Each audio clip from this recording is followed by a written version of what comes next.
Burke Granger with D1 Baseball here as part of our Amegy Bank College Baseball Series presented by Kubota, which is taking place at Globe Life Field on February 21st to the 23rd.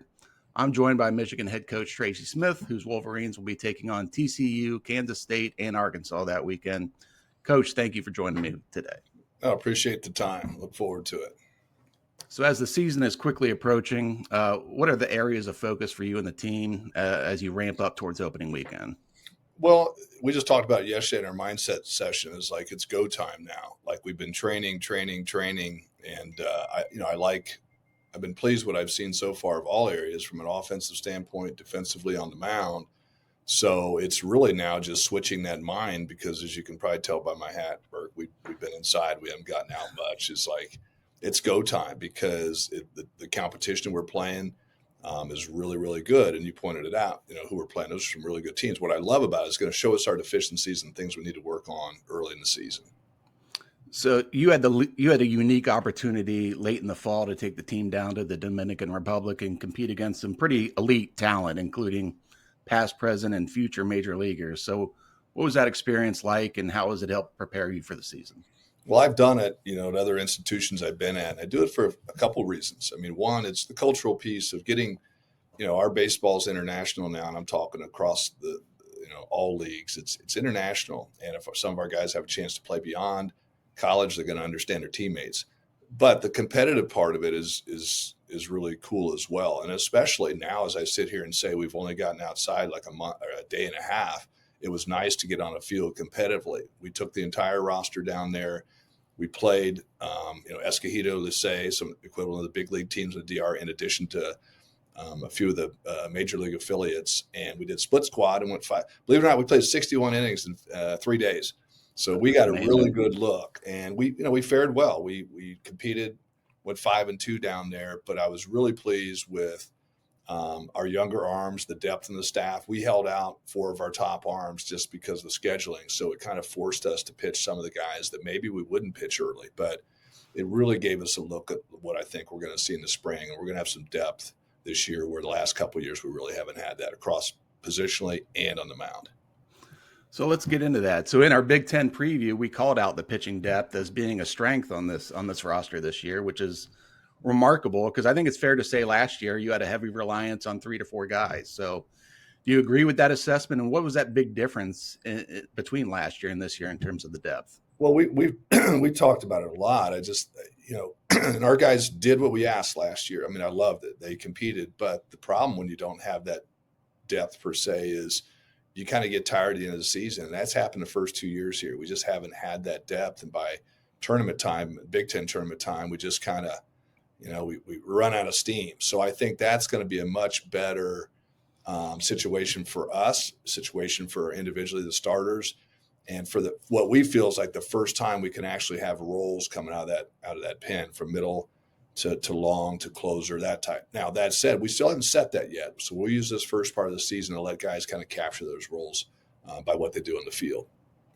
So the Big Ten welcomes 4 new teams to the conference this year: Oregon, UCLA, USC, and Washington, all of which former Pac-12 teams that you coached against not too far in the past at Arizona State. So I'm curious what your thoughts are on how those additions will impact the Big Ten because of that unique familiarity that you have. Yeah, well, one, I love it. I mean, I think it's going to elevate an already good league, but you've got perennial blue blood programs, UCLA, USC, and what Waz has been able to do recently up there at Oregon has been great. Like, I think it's awesome for our league. I hear the thing about travel.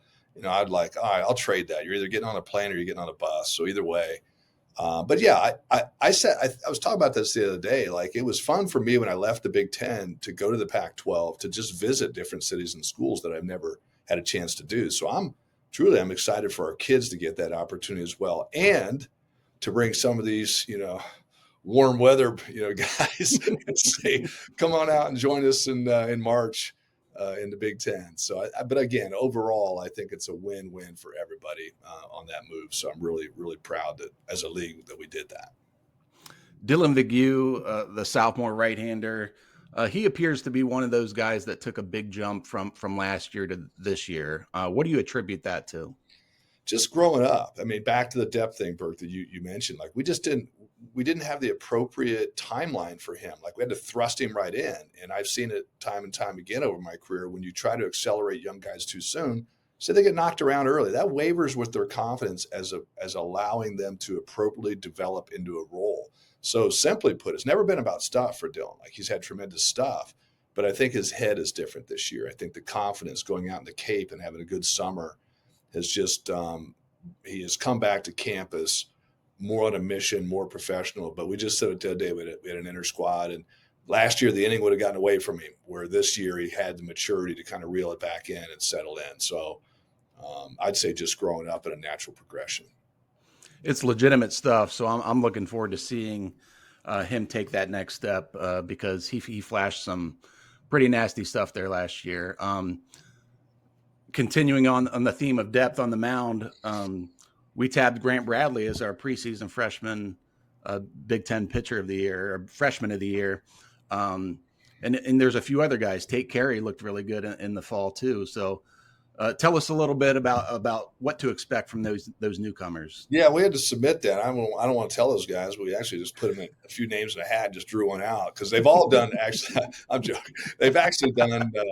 They've done really well, but I say that half jokingly, like it could be a handful of those guys. I mean, Kasner's been throwing well. Michael Queden's been throwing well. You said Tate Carey's been a really, really high profile, pitched in the international stage arm. So those are the guys that we talked about, the depth in the back end, and back to what we just said about Dylan. It's going to allow those guys to progress and define their own role as opposed to us just throwing them in, because I think our frontline guys, our older guys, and Devote, Begue, Lally, Kurt Barr, those guys are going to be able to say, hey, here's how you do it, guys, watch me. And but again, that's I think, as we said here today, the depth of the staff is going to be a strength of ours, but as well as anybody, until they get out there and do it under the lights, none of us really know. That's right. So, and last year, shifting to the position player side. So last year, you guys were very strong up the middle defensively, particularly in the infield. Kyle Dernetti and Mac Timbrook at second. I think that duo was among the national leaders in double plays turned.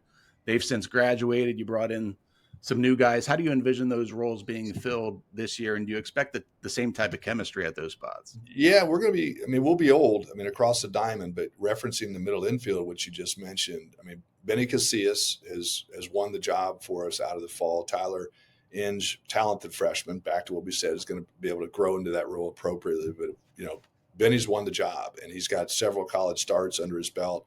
Our Mr. Everything, no stranger to the Big Ten, Mitch Voigt's going to slide over to second. Mitch, we tried to manage his arm last year at first, didn't work. Of course, coming off his freshman All-American year at third. So we bounced him. This will be his third infield position in 3 years. But Mitch is that type of guy. We said we could even put him in center.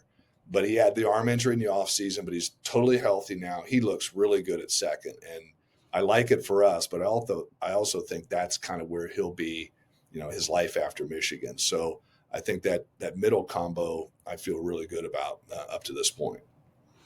What things need to go right for the Wolverines to reach their ceiling, however high that ceiling might be? I think it's just we have a really, really good schedule. Early, Globe Life tournaments filled with. We'll go down to Puerto Rico as well before that and play top comp.